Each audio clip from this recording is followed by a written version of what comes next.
En este tiempo que se está debatiendo sobre la despenalización de la ley del aborto, es bueno hablar de este tema. La Iglesia siempre ha iluminado todas las realidades humanas desde la luz del Evangelio, pero también desde la luz natural, ¿no? El derecho natural. Pero más allá de eso, yo lo veo también inútil debatir sobre algo que es evidente. Es como si debatiéramos ahora si 2 más 2 es 4, o si la Tierra es redonda, o si el agua moja. Son cosas evidentes, ¿no? Lo paradójico es que en la época del progresismo, la época donde decimos que no tenemos que tenerle miedo a la ciencia, a la evidencia científica, bueno, la evidencia científica es que hay vida humana desde el primer instante de la concepción. Y esto se está obviando sistemáticamente, no por una cuestión ideológica. Entonces se descarta la ciencia cuando la ciencia nos muestra una gran verdad. La Iglesia es respetuosísima del orden natural, de lo que la ciencia misma demuestra, y reafirma esas verdades mucho más a la luz de la fe. Hay vida humana desde el primer instante de la concepción. Esto es evidencia científica y experimental, es decir, no es una cuestión de lucubración filosófica. Por eso toda vida humana desde el primer instante de su concepción, desde el inicio hasta la muerte natural, es sagrada. La Iglesia habla de la dignidad de la vida humana y por eso toda vida vale. Nosotros decimos que estamos a favor de toda vida humana, tanto de cualquier mujer que pueda estar en riesgo, como también del niño que nace, que se ha gestado en el seno de la madre. El Código de Derecho Canónico establece que hay una excomunión que es fulminante, es una excomunión automática para todos los que incurren en el aborto, ya sea porque lo procuren en su propio cuerpo, porque sea un médico que interviene, sea una enfermera que coopera, o sea alguien que financia el aborto, y entonces la excomunión es automática. Esta pena de excomunión está vinculada al obispo, es decir, solo el obispo puede levantar la pena de excomunión, aleja al pecado del aborto. Las penas en la Iglesia son de orden medicinal. Esto significa que no tienen un carácter vindicativo. No se trata de tomar una venganza, sino se trata de curar al pecador que está herido, se ha autoinferido una herida con su pecado. El obispo puede delegar en ciertos sacerdotes el que se levante esta excomunión a la hora de la confesión.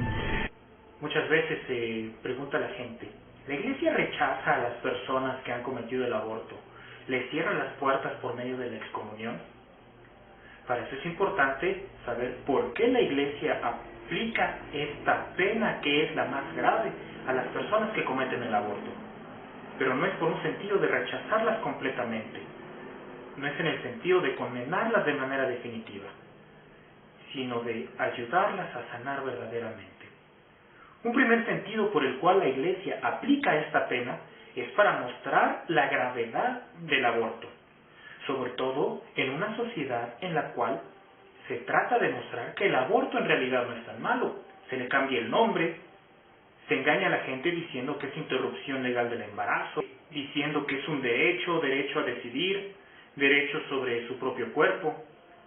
Pero en realidad todas estas son maneras de tratar de mostrar que no es grave algo que verdaderamente lo es.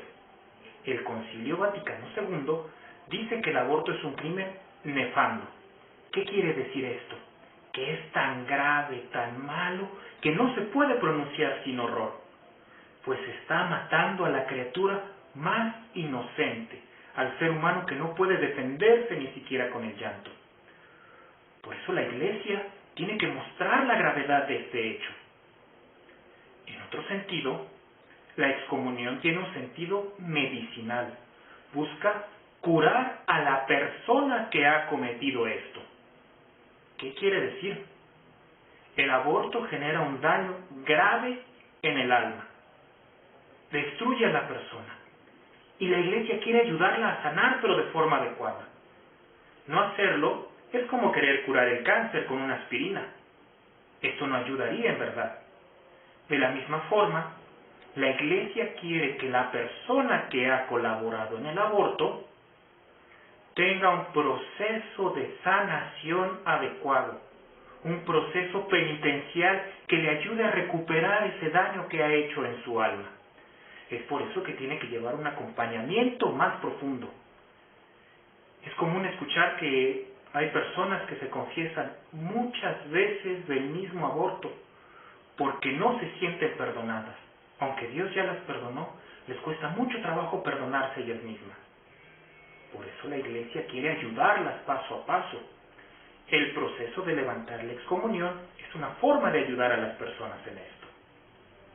Es importante tener claro que la excomunión, que se llama late sentencia, esto es, que aplica en el momento que se lleva a cabo el crimen y sabiendo que el crimen implica la excomunión. Es decir, no se necesita un proceso para que se dé la excomunión. Una persona que ha recurrido a la excomunión puede levantar esta pena acudiendo con un sacerdote que tiene esta posibilidad, se llama penitenciario.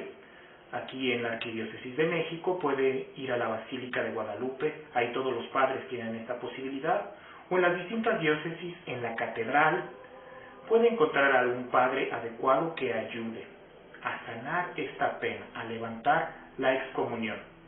Es importante también tener claro que la excomunión no aplica solamente a la mujer, sino a todos aquellos que estuvieron involucrados, a la pareja que estuvo de acuerdo y la llevó, a los papás y la llevaron y estuvieron de acuerdo.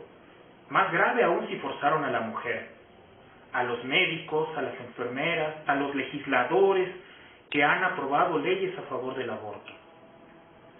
Pero sobre todo esto es importante tener claro. La Iglesia no quiere que se sigan matando niños inocentes. Y también la Iglesia quiere ayudar a sanar de forma adecuada el daño espiritual que ha hecho el aborto. Yo por eso te invito, si conoces a alguien que esté sufriendo por el aborto, la invites a que se deje sanar, se deje ayudar. Muchas veces se quiere pasar este dolor negándolo, diciendo que el aborto no es tan malo, que en realidad no era un ser humano. Pero eso es como tapar la herida sin limpiarla, sin sanarla, cuando lo que necesita esta persona es el apoyo para curar la herida, para sanarla. Negarlo no lo va a sanar, va a seguir el dolor por mucho tiempo. Aceptarlo, conocer la gravedad, pero dejarse sanar por Dios es el camino adecuado para la reconciliación. La Iglesia sigue teniendo las puertas abiertas, pero es la persona la que tiene que decidir entrar. A veces se usan argumentos que de la semántica hay que tener cuidado porque por ahí es como que deformamos las expresiones para poder encubrir una verdad. Se te dice, bueno, interrupción del embarazo. Y no es interrupción, porque es como si yo agarrase a alguien del cuello y lo ahorcase y le dijese, te quiero interrumpir tu respiración, pero no te estoy dando muerte, ¿no? No, se está matando, ¿no? Entonces, no es interrupción del embarazo, está muy mal dicho, es aborto. Es un crimen en todas sus formas injustificable. Hoy se habla mucho también desde la argumentación de qué pasaría en el caso de una violación. El caso de una violación es algo terrible, es algo que nos tiene que preocupar, es algo de lo que tenemos que hablar también porque hay que penalizar y castigar al violador e instrumentalizar para que estas cosas no sucedan. Es un hecho traumático gravísimo. Pero esto no tira por tierra que siga habiendo vida humana en el seno de esa mujer que ha sido violada. La excomunión es una pena que da la Iglesia ante un delito específico. El Código de Derecho Canónico nos dice cuáles son los delitos y cuáles son las penas propias para cada uno de los delitos. Y digamos que es una autoridad competente la que tiene que levantar esta pena. Cuando alguien está excomulgado, no puede recibir los sacramentos, no puede participar en ningún ministerio, tanto de sacramentos como sacramentales, y no puede recibir absolutamente ningún cargo al interior de la Iglesia. Esta excomunión puede ser levantada y lo tiene que hacer la autoridad competente. El Código dice, cuando son delitos que son dispuestos para el obispo o cuando son delitos reservados a la Santa Sede. Entonces, ¿qué pasa en el caso del aborto? Dice la Evangelium Vitae, que hace referencia al Código de Derecho Canónico, quien procura el aborto, si éste se produce, incurre en excomunión late sentencia, es decir, automática. La excomunión afecta a todos los que cometen este delito conociendo la pena, incluidos también aquellos cómplices, sin cuya cooperación el delito no se hubiera producido. Con esta reiterada sanción, la Iglesia señala este delito como uno de los más graves y peligrosos. alentando así a quien lo comete a buscar solícitamente el camino de la conversión. Entonces, lo que pasa es que la Iglesia juzga delitos específicos. Cada aborto, la excomunión se da por un aborto específico producido para el que llevó a cabo el aborto y los cómplices, es decir, la persona que decidió abortar, los médicos, enfermeras, el que lo pagó, el que pudo haber obligado, todos los culpables de este delito específico, y para ellos aplica la excomunión. Ahora, es diferente el caso de cuando uno está en pecado mortal, no está con vida de gracia y por consiguiente no puede comulgar, porque si comulga es un sacrilegio. Y como bien sabemos, los católicos, si morimos en pecado mortal, perdemos la vida eterna. Por consiguiente, vivir en pecado mortal es poner en grave riesgo nuestra salvación. ¿Y qué es lo que pasa entonces con los políticos que promueven el aborto, pero también con las personas que votan por políticos que promueven el aborto? Dice en una carta que escribe en ese entonces el cardenal Ratzinger a los obispos de Estados Unidos, esta carta entonces ya tiene muchos años, no es algo reciente, nos dice, respecto del grave pecado del aborto o de la eutanasia, cuando la cooperación formal de una persona es manifiesta, entendida en el caso de un político católico como hacer campañas y votar sistemáticamente por leyes permisivas de aborto y eutanasia, su párroco deberá reunirse con él, instruirlo respecto de la enseñanza de la Iglesia, informándole que no debe presentarse a la Sagrada Comunión hasta que lleve a término la situación objetiva de pecado, advirtiéndole que de otra manera se le negará la Eucaristía. Esto ya es una nota aclaratoria acerca de esta carta de el Papa. Un católico sería culpable de cooperación formal en el mal y tan indigno para presentarse a la Sagrada Comunión si deliberadamente votara a favor de un candidato precisamente por la postura permisiva del candidato respecto del aborto y la eutanasia. Entonces, si yo voto por un candidato que promueve el aborto, también estoy cometiendo un pecado mortal, no puedo acercarme a la comunión y estoy poniendo en grave riesgo mi salvación. ¿Por qué? Porque estoy a favor de este crimen. Ahora, ¿qué pasaría, por ejemplo? Podrían decirme, bueno, y si yo voto por el candidato no porque promueve el aborto o la eutanasia, sino por algunas otras cuestiones, su modelo económico o algún plan social, ¿sería lícito? Aquí lo que se hace es que hay una cooperación material remota con el mal. Y podría ser lícito en algunos casos, pero voy a tratar de dejarlo muy claro. Yo no podría decir así deliberadamente, voy a votar por un candidato que sé que promueve el aborto, pero lo hago por otras causas. ¿Por qué? Porque yo estaría poniendo lo económico, lo social, por encima de una vida inocente. Yo estaré diciendo, porque quiero algún otro elemento del candidato, pues estoy tolerando que se maten a inocentes.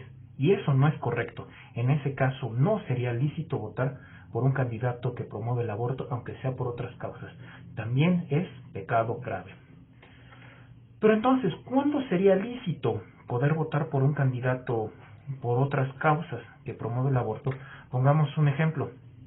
Cuando todos los candidatos promueven el aborto, cuando yo no tengo absolutamente ninguna opción para elegir, o quizás hubiera alguno que no lo promueve, pero su posibilidad es mínima, un porcentaje prácticamente despreciable, y si voto por él, pues no estaría generando ningún beneficio.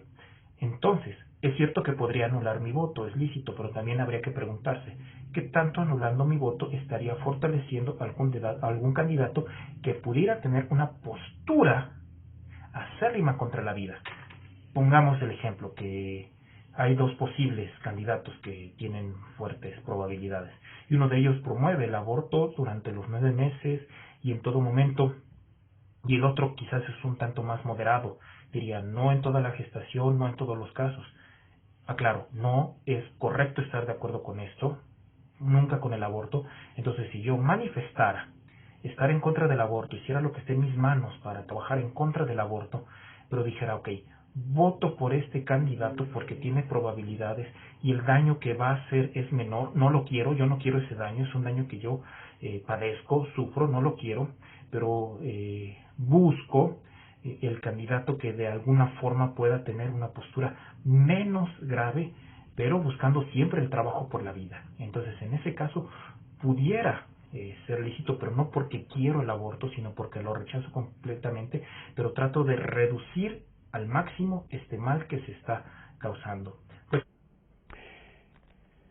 si bien es cierto que has hecho mal, yo te invito en el nombre del Señor Jesús que te acerques a ese sacramento maravilloso que muestra en su totalidad la misericordia de Dios, que es el sacramento de la confesión o el sacramento de la penitencia. Pide al Señor que te quite el miedo. Decía San Agustín, Satanás nos quita la vergüenza cuando vamos a pecar, y Satanás pone la vergüenza en nuestro corazón cuando tenemos que ir a confesar.